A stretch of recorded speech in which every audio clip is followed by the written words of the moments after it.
श्री स्वामी समर्थ सर्वांना शुभ सकाळ. सकाळचे 7 वाजलेत आणि बघा गावाकडील नजारा. आता पाऊस पडतोय रिमझिम, त्यामुळे ना सर्व रानं आहेत ना हिरवेगार झालेले आहेत आणि आभाळ पण भरपूर येत आहे.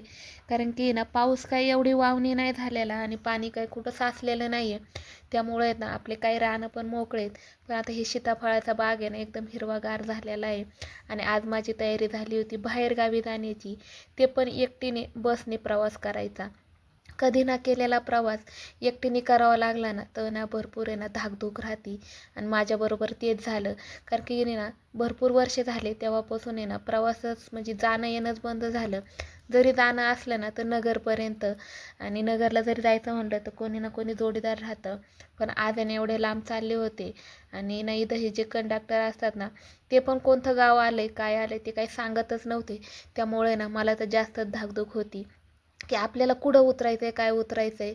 यांनी जर जिथं उतरायचं आहे तिथं जर नाही उतरवलं जर पुढंच उतरवलं तर पावसाचे पण दिवस होते.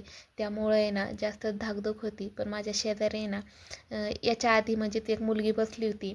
मग तिने मला सांगितलं की ह्या या ठिकाणी उतरा. आणि ना तसंच झालं. आणि कधी का होईना पण प्रवास आहे ना एकटीने करावाच, कारण की माझ्यासारखी ना अशी फजिती तरी नाही होत.